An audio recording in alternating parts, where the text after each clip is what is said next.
الحمد لله رب العالمين، والصلاة والسلام على رسوله الأمين. أعوذ بالله من الشيطان الرجيم. بسم الله الرحمن الرحيم. إلا تنصروه فقد نصره الله إذ أخرجه الذين كفروا ثاني اثنين إذ هما في الغار إذ يقول لصاحبه لا تحزن إن الله معنا فأنزل الله سكينته عليه وأيده بجنود لم تروها وجعل كلمة الذين كفروا السفلى وكلمة الله هي العليا والله عزيز حكيم.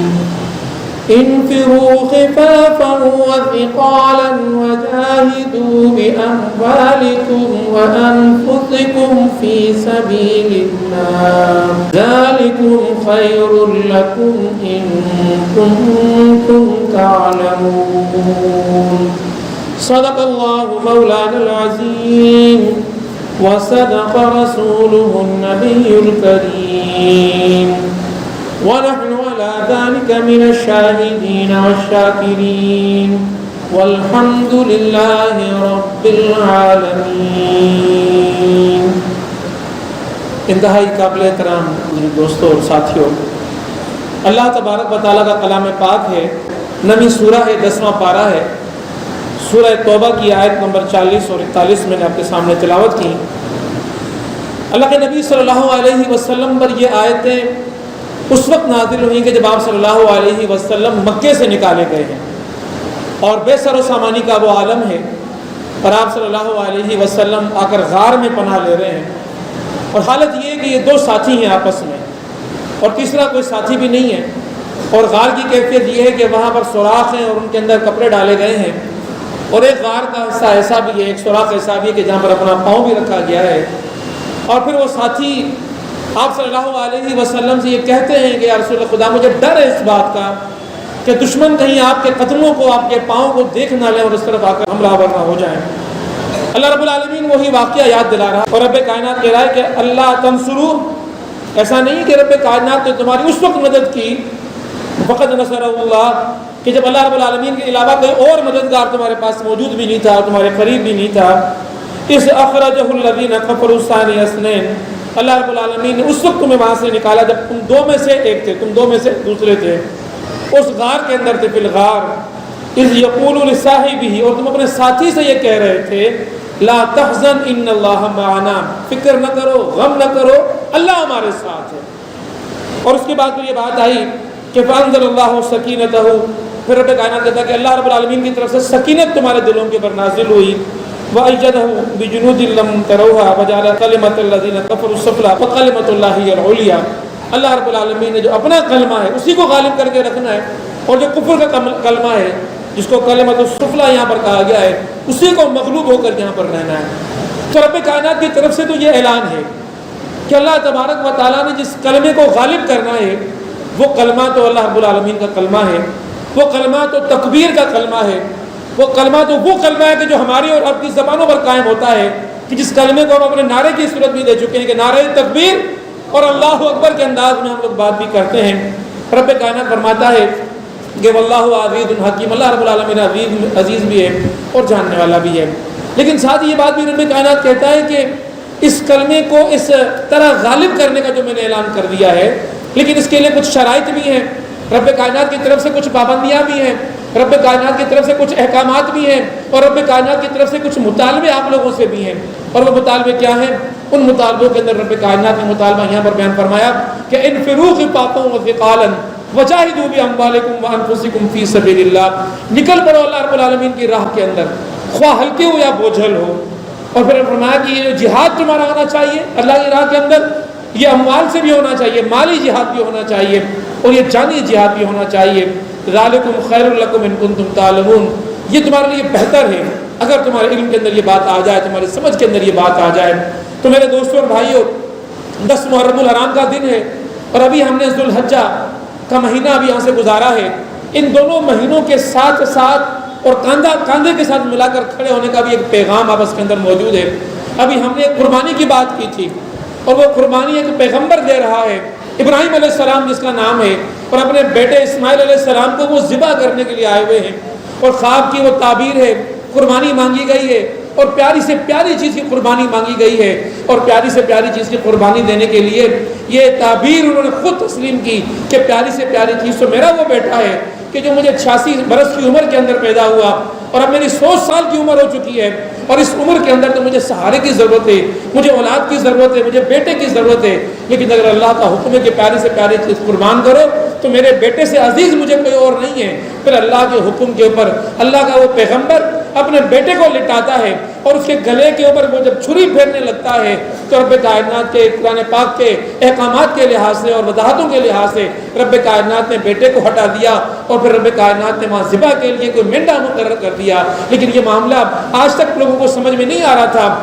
کہ رب کائنات نے ایسا کیوں کیا۔ جب قربانی کا تقاضا کر لیا رب کائنات نے، اور قربانی پیش کر دی گئی تھی، تو رب کائنات نے وہ قربانی تسلیم کیوں نہیں کی؟ رب کائنات نے وہ قربانی قبول کیوں نہیں کی؟ اور مینڈے کی قربانی وہاں کیوں کروا دی رب کائنات نے؟ تو یہ بات پھر محرم کے مہینے کے اندر سمجھ میں آتی ہے کہ ایک نبی ایسا بھی نبی ہے جو نبیوں کا سردار ہے، وہ جو نبی اکرم صلی اللہ علیہ وسلم کہ جن کو ہم وجہ تخلیق کائنات بھی کہتے ہیں، اللہ رب العالمین کو یہ قربانی محمد مصطفیٰ صلی اللہ علیہ وسلم سے مطلوب تھی، اور اسی لیے آپ صلی اللہ علیہ وسلم نے اپنی زندگی کی بشارتوں میں یہ بشارت کر دی تھی کہ میرا بیٹا قربان ہوگا۔ وہ وادی، اس وادی کا نقشہ بتا دیا تھا، اس میدان کے نام بتا دیے تھے، وہ پورے حوالے موجود ہیں۔ آقا نامدار حضرت محمد مصطفیٰ صلی اللہ علیہ وسلم سے اس طرح قربانی اللہ رب العالمین کی بارگاہ میں قبول ہوئی کہ امام حسین اپنے ساتھیوں کے ساتھ میدان کربلا میں آ کر کھڑے ہوئے، اور میدان کربلا میں آ کر اپنی زندگی کی اپنی جان کا نذرانہ پیش کیا۔ میرے دوستوں اور بھائیوں، اللہ تبارک و تعالیٰ جہاں پر یہ بات اپنے ایمان لانے والوں کے سامنے پیش کرتا ہے کہ رب کائنات کا تو واضح اعلان یہ ہے کہ اس کائنات کے اندر، اس دنیا کے اندر ایک کشمکش ہوگی، اور ایک کشمکش حق و باطل ہوگی، اور ایک کشمکش حق و باطل بھی برپا رہے گی دنیا کے اندر۔ لیکن رب کائنات یہ کہتا ہے کہ جو لوگ میرے نام کے ساتھ اٹھیں گے، میرے نام کو بلند کرنے کی کوشش کریں گے، رب کائنات فتح اور کامیابی اور کامرانی انہیں کا مقدر کر دے گی۔ اور آقا نامدار حضرت محمد مصطفیٰ صلی اللہ علیہ وسلم پر جو آیات نازل ہوئی ہیں، اگر ان آیات کی تفسیر کے اندر ہم جائیں اور ترتیب کے اندر ہم جائیں تو یہ بات ہمارے سامنے آتی ہے کہ اللہ کے نبی صلی اللہ علیہ وسلم پر پہلی 5 آیتیں جو نازل ہوئی تھیں وہ تو اقرا بسم ربک الذی خلق اور خلق الانسان من علق، اقرا وربک الاکرم الذی علم بالقلم علم الانسان ما لم یعلم۔ ان پوری آیتوں کے اندر اور 5 آیتوں کے اندر اللہ تبارک و تعالیٰ اپنا تعارف پیش کر رہا ہے اپنے پیغمبر کے سامنے کہ تو کس رب کے نام سے اس قرآن پاک کو پڑھ۔ اللہ رب العالمین نے جب اپنا تعارف پیش کر دیا ہے، پھر روایات میں یہ آتا ہے کہ آگے چل کر اللہ کے پیارے پیغمبر حضرت محمد مصطفیٰ صلی اللہ علیہ وسلم کے اوپر جو دوسرا پیغام آیا ہے، جو دوسرا حکم آیا ہے، تعارف کے بعد جو پہلا کرنے کا کام آقا نامدار حضرت محمد مصطفیٰ صلی اللہ علیہ وسلم کو کہا گیا ہے وہ ہے یا ایھا المدثر قم فانذر وربک فکبر وثیابک فطہر والرجز فاہجر ولا تمنن تستکثر ولربک فاصبر۔ ذرا غور کیجیے گا کہ اللہ رب العالمین کی طرف سے یہ کیسا حکم ہے کہ جو آقا نامدار حضرت محمد مصطفیٰ صلی اللہ علیہ وسلم کو دیا جا رہا ہے۔ تعارف کیا گیا تھا، آپ صلی اللہ علیہ وسلم گھر پر آئے تھے، کب کبھی تاری تھی، خوف تھا، ایک عجیب کیفیت تھی، آپ کو چادر اڑا دی گئی ہے۔ ابھی لوگوں تک یہ بات نہیں پہنچی کہ آپ کو نبوت کے مقام پہ سرفراز کر دیا گیا ہے، کانوں کان خبر نہیں پہنچی تھی کہ دوسرا حکم آ گیا ہے کہ یا ایھا المدثر قم فانذر، کھڑے ہو جائیے، انذار کا کام کیجئے۔ اور کھڑا ہو جانا، ہم سمجھتے ہیں کہ کھڑے ہونے سے کیا مراد ہے، مقابل ہونا، کسی کا مقابلہ کرنا،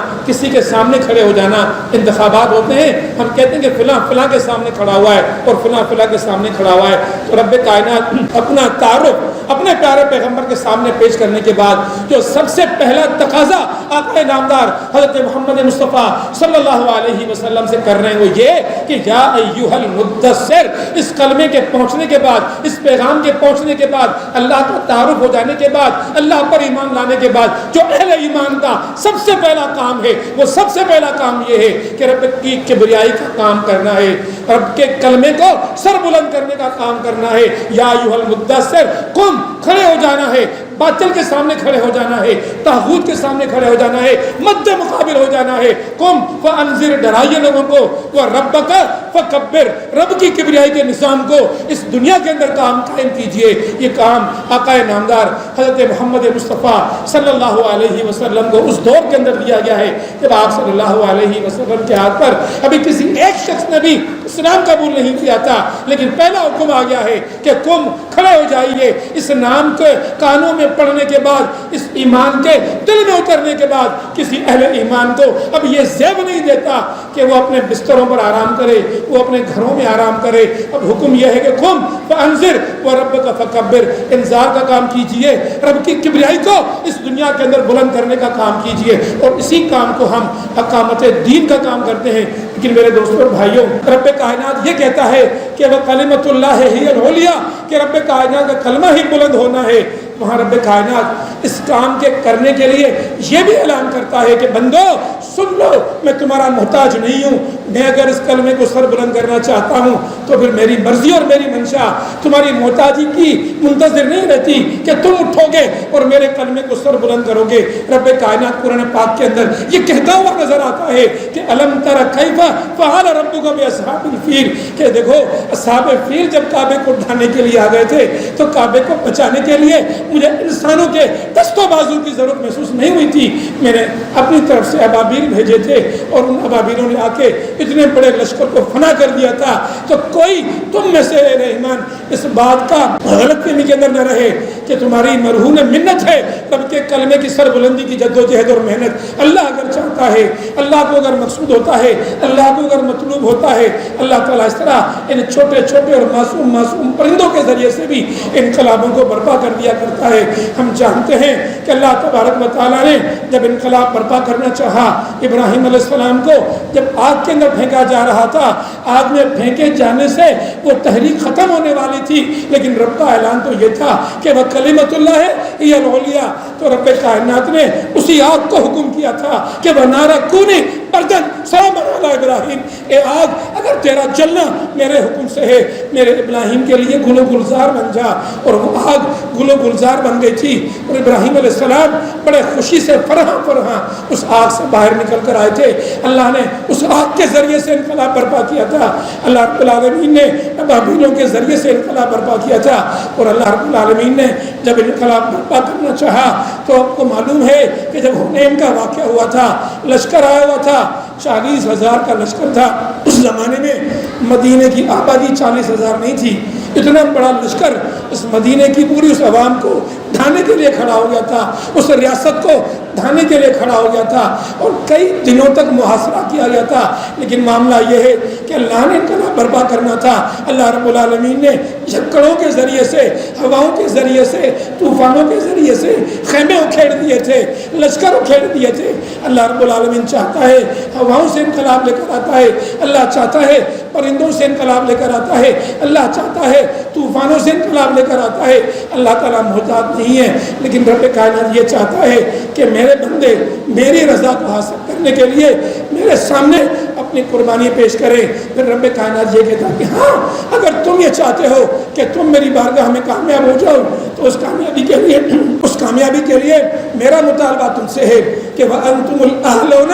إِن كُنْتُم مُؤْمِنِينَ، تم کامیاب تب ہوگے کہ جب تمہارے اندر مجھ پر جو ایمان ہے یہ ایمان پختہ ہوگا، یہ ایمان تازہ ہوگا، یہ ایمان مضبوط ہوگا۔ ہاں تم ایمانوں کی بنیاد پر آزمائے جاؤ گے، تمہارے دل کے اندر کتنا ایمان ہے، تمہارے اندر اس ایمان کی کتنی گرمی ہے۔ پھر رب کائنات قرآن پاک کے اندر فرماتا ہوا نظر آتا ہے کہ ان الذین قالوا ربنا اللہ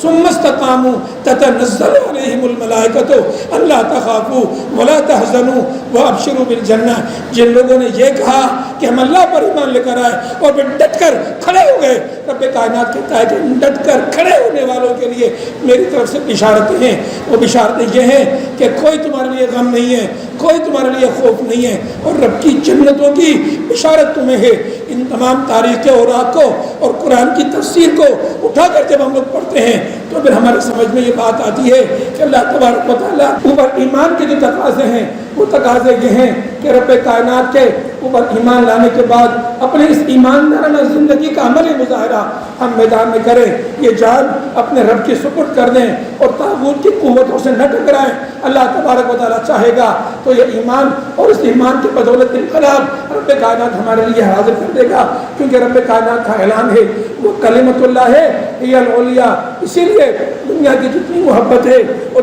دنیا کی جتنی وابستگیاں ہیں وہ ساری کی ساری محبتیں اور وابستگیاں اللہ تبارک و تعالیٰ کے لیے وقف کر دینی ہیں۔ آیات کی تفسیر میں جب ہم جاتے ہیں تو ابن کثیر کے اندر نبی اکرم صلی اللہ علیہ وسلم سے ایک صحابی یہ سوال کرتے ہوئے نظر آتے ہیں کہ رسول خدا ایک شخص ہے جو اپنی بہادری کے لیے میدان جہاد کے اندر اترتا ہے کہ دیکھیں لوگ کہ میں کتنا بہادر ہوں، دوسرے لوگ اس لیے اترتے ہیں کہ ہم کتنے قوی اور طاقتور ہیں، لوگ دیکھیں کس طرح آپ لوگوں کو کاٹتے ہیں، اس لیے جہاد کے میدان میں اترتے ہیں، اور تیسرا لوگوں کو خوش کرنے کے لیے کہ لوگ ہمارے کرتب دیکھیں، ہمارے انداز کو دیکھیں، ہماری مہارتوں کو دیکھیں کہ ہم کتنے زبردست ہیں۔ آپ صلی اللہ علیہ وسلم سے پوچھا گیا بتائیں ان میں سے مجاہد کون ہے؟ آپ صلی اللہ علیہ وسلم نے فرمایا وہ جو کلمت اللہ کو بلند کرنے کی نیت سے میدان جہاد کے اندر اترتا ہے وہ رب کائنات کی بارگاہ کے اندر مجاہد کہلاتا ہے۔ دیکھیں آج بھی میدان موجود ہیں اور یہ دعوت کے میدان یہ دراصل جہاد کے میدان ہیں۔ ان جہادوں کے میدانوں کے اندر اگر کوئی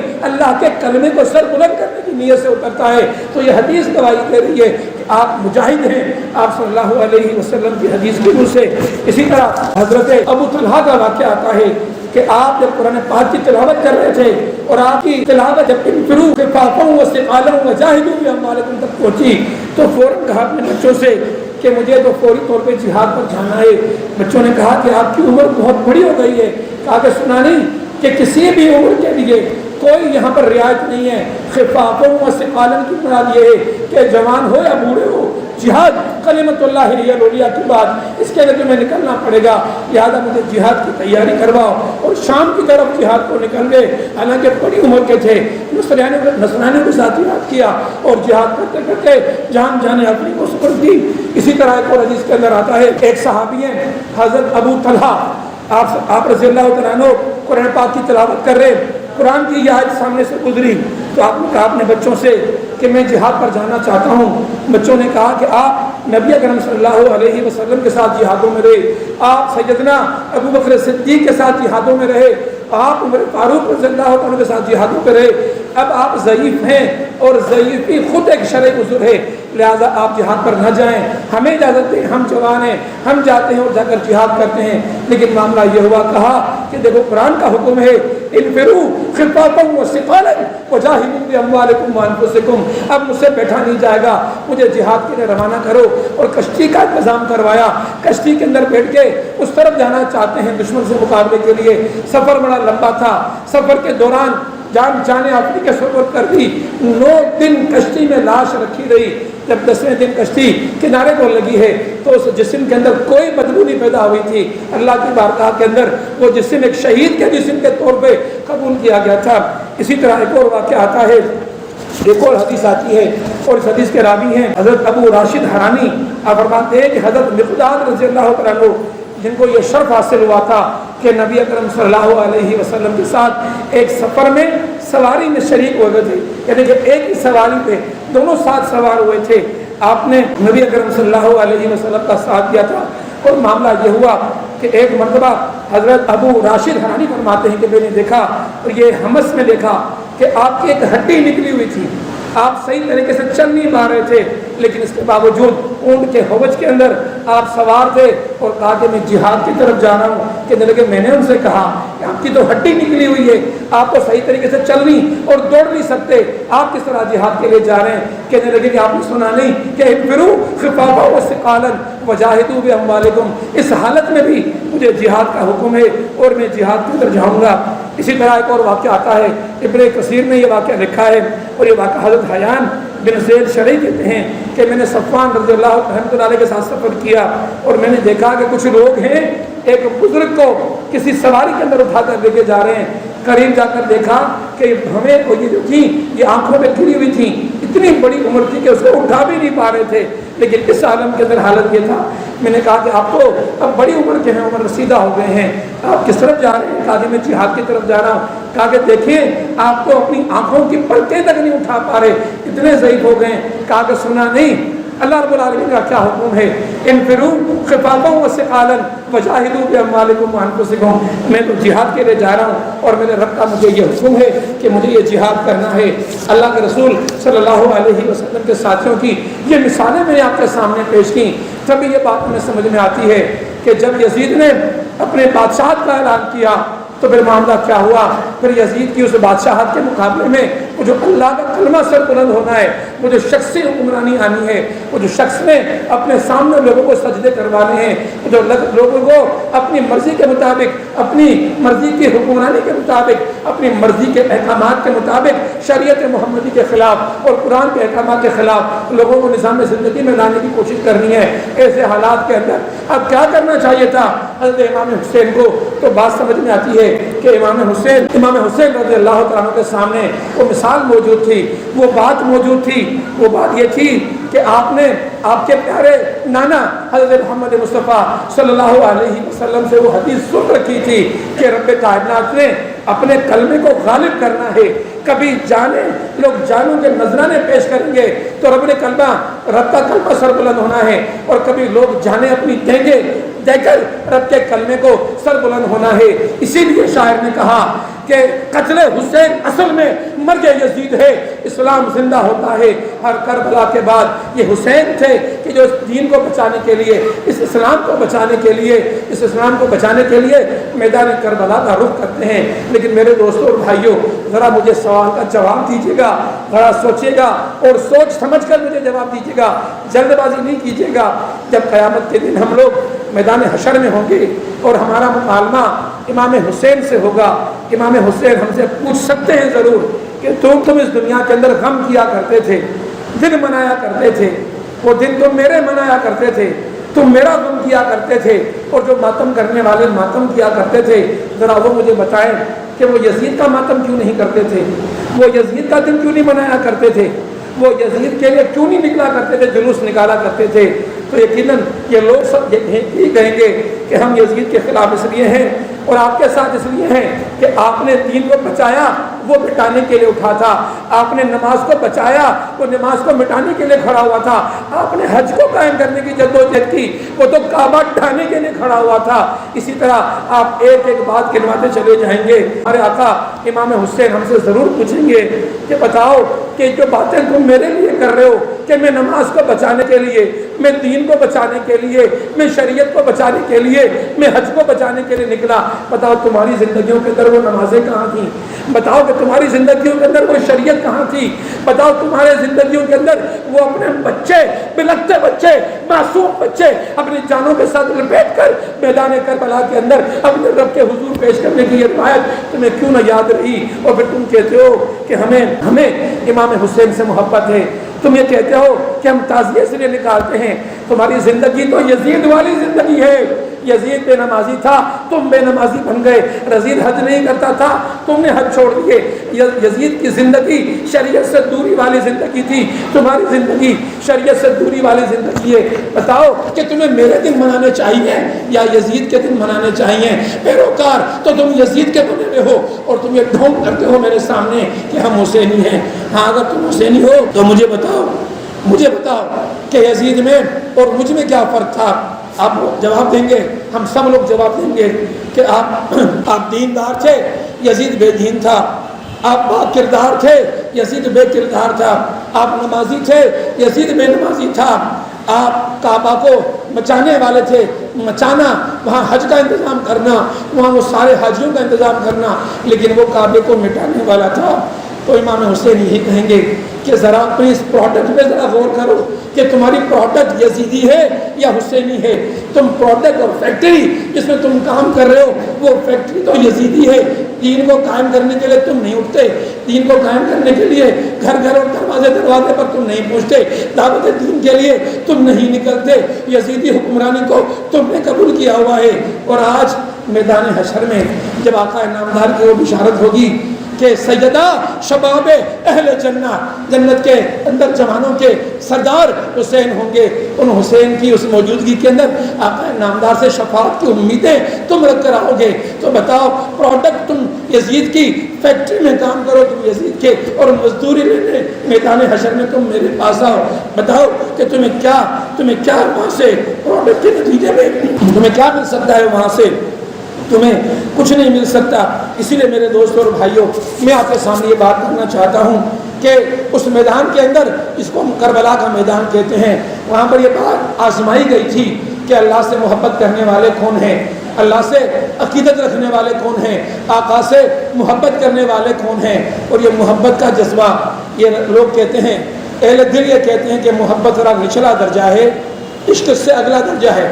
تو میں کہتا ہوں محبت تو ہیچ ہے, چھوٹی ہے, تھوڑی ہے. اللہ سے تو عشق ہونا چاہیے, میرے محمد سے تو عشق ہونا چاہیے, اور حسین سے ہمیں عشق ہونا چاہیے. اور پھر یہ بات سمجھ میں آتی ہے کہ حسین کس کا عاشق تھا, حسین کس کا عاشق تھا, اور حسین کا صبر, یہ صبر کیا تھا کہ سب کچھ اپنے قدموں کو مضبوطی سے جما کر اللہ کی بارگاہ میں قربان کر دیا. اور وہ جو بدر کا واقعہ تھا, وہ جو حنین کے واقعے تھے, اگر ان تمام واقعات کو ہم دیکھیں تو معلوم یہ ہوتا ہے کہ اگر بدر ہو, حنین ہو, کربلا ہو, یہ ساری بازی عشق کی بازی ہے. تو اس عشق کے لیے ہم جب حسین کو دیکھتے ہیں تو یہ بات ہمیں سمجھ میں آتی ہے, قتل حسین بھی ہے عشق, قتل حسین بھی ہے عشق, صبر حسین بھی ہے عشق, قتل حسین بھی ہے عشق, صبر حسین بھی ہے عشق, معرکہ وجود میں بدر و حنین بھی ہے عشق. تو یہ عشق کی جو دنیا ہے جس کے بارے میں کہا گیا کہ وَأَنْتُمُ الْأَعْلَوْنَ إِن كُنتُم مُؤْمِنِينَ, ہم کامیاب تب ہوں گے کہ جب دلوں کے اندر یہ عشق ہوگا, یہ محبت ہوگی, ایمان اس طرح تازہ ہوگا. اور اللہ رب العالمین کے اوپر اس ایمان کے نتیجے کے اندر ہم اللہ سے انشاءاللہ ہم اس بات کی امید رکھتے ہیں کہ جو ہم نے یہ جو جدوجہد کا راستہ اختیار کیا ہوا ہے, یہ راستہ یقیناً جنت کا راستہ ہوگا. ہم سمجھتے ہیں کہ آج کے اس ماحول کے اندر, آج کی اس دنیا کے اندر, یہ معرکہ حق و باطل کے اندر ہم نے اپنے آپ کو حق کی جدوجہد کرنے والی ایک بہت بڑی تحریک سے وابستہ کیا ہوا ہے. اور ہم یہ سمجھتے ہیں کہ یقیناً اسی تحریک کے ساتھ دینے کے نتیجے کے اندر اللہ تبارک و تعالی ہمیں کامیاب اور کامران کرے گا. محمد مصطفیٰ صلی اللہ علیہ وسلم سے حوض کوثر میں ہمیں آپ صلی اللہ علیہ وسلم سے وہاں جام پینے کو نصیب ہوگا. لیکن میری بات دوستوں اور بھائیوں, یہ بات سمجھ لیجیے کہ آج کی اس دنیا کے اندر, جس دنیا کے اندر ہم لوگ رہ رہے ہیں, اس دنیا کے اندر مکر بھی ہے, فریب بھی ہے, دھوکہ بھی ہے, اور لوگوں کو مختلف طریقوں سے تحریک سے دور کرنے کی بات کی جاتی ہے. نفس کے بہکاوے بھی ہمارے ساتھ آتے ہیں. اس تحریک کی راہوں میں ہماری راہوں کو, ہمارے قدموں کو کھوٹا کرنے کی باتیں بھی آتی ہیں. لیکن اگر عشق, سچا عشق ہو تو کوئی چیز ہمیں اللہ کی راہوں سے جدا نہیں کر سکتا. اسی لیے ایک بات ذرا سمجھ لیجیے کہ پھر آگ ہے, اولاد ابراہیم ہے اور نمرود ہے. پھر آگ ہے, اولاد ابراہیم ہے, نمرود ہے. شاید کسی کو پھر کسی کا امتحان مقصود ہے. کودے گا جو اس آگ میں وہ کامران ہو جائے گا. اسلام غالب آئے گا, اسلام غالب آئے گا. اور یہی جو غلبہ اسلام کی جد و جہد ہے, اس جد و جہد میں, اس وطن عزیز کے اندر یہ مارکہ, یہ مورچہ اللہ رب العالمین نے ہمارے حوالے کیا ہے. اسی لیے شاعر نے کہا, اور پاک سے پاکیزہ تر اپنا وطن ہو جائے گا, پھر کفر کا, الحاد کا سکہ نہ چلنے پائے گا. اللہ کے شیروں سے جو الجھے گا وہ منہ دکھائے گا. پیغمبر اسلام کا پرچم یہاں لہرائے گا. اللہ رب العالمین کے دین کے اس پرچم کو ہم نے انشاءاللہ جو تھاما ہے, اس کو انقلاب کی اس منزل تک پہنچا کر ہم لوگ دم لیں گے. اسی لیے شاعر نے کہا, شب گریزاں ہوگی آخر جلوہ خورشید سے, شب گریزاں ہوگی آخر جلوہ خورشید سے یہ چمن معمور ہوگا نغمہ توحید سے۔ تو نغمہ توحید سے اس چمن کو معمور کرنے کے لیے ہم نے دن رات محنت کرنی ہے۔ یہاں دنیا کے اندر ان ماحول کے اندر یہاں پر طاغوتی طاقتوں کے شیطانی حربوں کے سامنے ہم نے اپنے ایمان کو تقویت دینی ہے، اپنے ایمان کو بڑھانا ہے، اپنی کوششوں کو آگے بڑھانا ہے۔ اللہ تعالیٰ سے دعا کرتے ہیں کہ اللہ تعالیٰ اس آزمائش کے اندر، حق و باطل کی اس آزمائش کے اندر ہمیں سرخروئی عطا فرمائے، ہمیں وہ ایمانی جذبے عطا فرمائے جو ایمانی جذبے اللہ رب العالمین نے کربلا کے میدان کے اندر، کربلا میں محمد مصطفیٰ صلی اللہ علیہ وسلم کے نواسے امام حسین کے لشکر کو جو جذبے عطا کیے تھے، اللہ رب العالمین وہ جذبے ہمیں عطا کرے۔ اور وہ جو پکار آج میدانوں سے آ رہی ہے، وہ پکار کے جس کو آج ہم کربلا کے میدان کی پکار سے تشبیہ دیتے ہیں، اور جس کے لیے ہم یہ کہتے ہیں کہ کربلا کا مارکا ختم نہیں ہوا، کربلا کا مقام، کربلا کا مارکا جاری ہے۔ ہم یہ کہتے ہیں کہ یزید کو ایک شخص نہیں تھا، یزید ایک کردار تھا، وہ کردار آج بھی موجود ہے۔ اور ہم یہ بات بھی کہتے ہیں کہ حسین کوئی ایک شخص نہیں تھا، حسین ایک کردار کا نام تھا، وہ کردار آج بھی ان میدانوں کے اندر موجود ہے۔ ہاں، حسینی کردار کے ہاتھوں کو مضبوط کرنا ہے اور اپنے کرداروں کو حسینی کردار کے انداز کے اندر ترتیب دینا ہے، تاکہ اسلامی انقلاب کے جدوجہد کے اندر ہمیں سرخروئی حاصل ہو سکے، اور کربلا کے میدانوں کی طرح اللہ رب العالمین ہمیں بھی صبر کے ساتھ اور استقامت کے ساتھ اپنے قدموں کو جمائے رکھنے کی توفیق عطا فرمائے۔ اقول قولی ھذا استغفر اللہ لی ولکم ولسائر المسلمین فاستغفروہ انہ ھو الغفور الرحیم۔